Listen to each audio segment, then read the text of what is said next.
Hi, Dr. Jo Messenger here. Thanks for tuning in. In this video, I'll be talking about the importance of knowing what you want and being able to say so. It's not only important for you, it's also important for the people around you.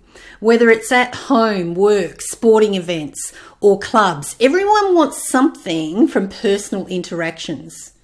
Both social and work settings are about interactions, interchanges, and people instinctively look for clues about who you are, what you stand for, and whether you are trustworthy or not, and how to deal with you. Most people know the old adage, you never get a second chance to make a first impression. Now, people you interact with notice your posture, your facial expressions, your voice, use of language and intonations, your confidence and how you present yourself. And likewise, you do the same with them. Do you maintain a comfortable and appropriate level of eye contact? Or do you look around the room or at your shoes? Do you speak optimistically and encourage others? Or do you whinge and complain and fault find?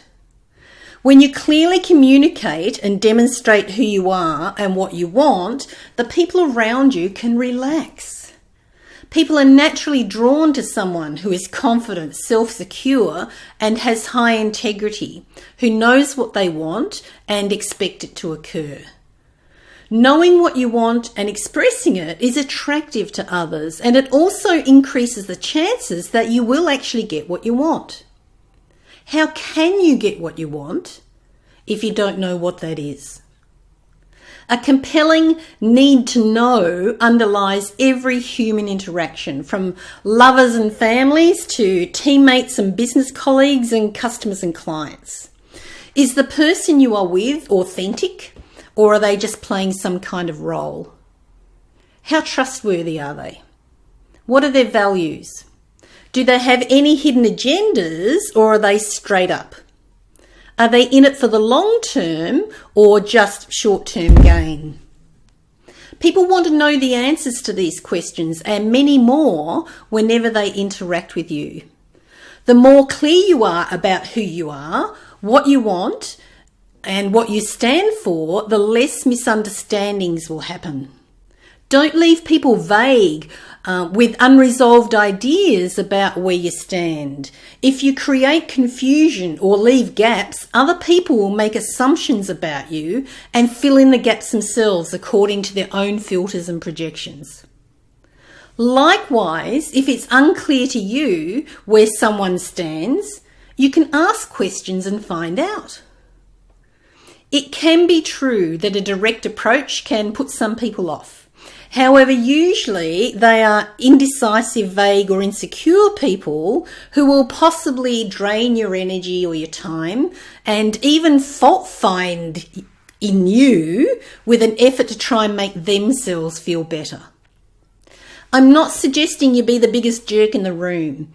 Knowing what you want and saying so doesn't mean being cold-hearted and not helping people in less fortunate circumstances. I recommend you build yourself upon a foundation that gives you the power to be generous without burning out like so many good-hearted people do. Millions of people all over the world are struggling with adversities of many kinds and degrees, and you can help them by being a beacon of light with a strong foundation, or by jumping into the waves with a life jacket and swimming them to shore. But you can't help them if you go under. It is essential to fill your own cup so you can fulfill your own destiny and also offer assistance to others without it being a risk to you. It's your responsibility to have clear and solid boundaries that won't allow others to take too much. You can't help yourself or anyone else if you go under. Make a list of 5 things you'd really like but haven't let yourself have yet.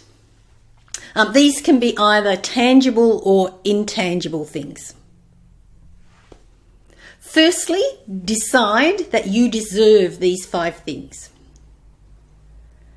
And secondly, for the next 5 days, without screwing up your finances, go and get an item off your list for the next 5 days in a row. The trick is to quickly and decisively get what you think you want or need without waiting, without overthinking it, and without weighing up the pros and cons and talking yourself out of it. The payoff is you get what you want, you get warm fuzzy feelings, and you train yourself in a practical way to consistently be good to you. Most people who play sports know that if you overthink something, you're likely to screw it up. Opportunities come and go. Allow yourself to go with the flow and instinctively take the opportunities that come your way.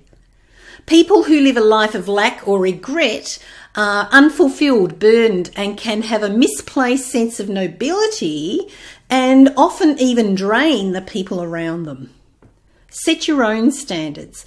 If you want to fulfill your own destiny, it's essential to be able to say no. Otherwise, your time, energy, and money will get whittled away on other people's plans and projects. Saying no is a learnable skill and is the foundation of healthy boundaries. Your gifts, tools, talents, and abilities need and deserve nourishment from you. They won't blossom fully without it. Whether you have come through a one-size-fits-all educational system, critical parenting, or a tall poppy syndrome society, it's up to you now to create the environment where you can flourish, enjoy, benefit, and profit from your gifts. Treating yourself well without creating budget problems will give your gifts room to develop. When you treat yourself well and give yourself the things you want or need, you won't be needy anymore. When you no longer expect or hope someone else to fulfill your needs and give you what you want, you'll be a more solid, self-reliant, and happy person.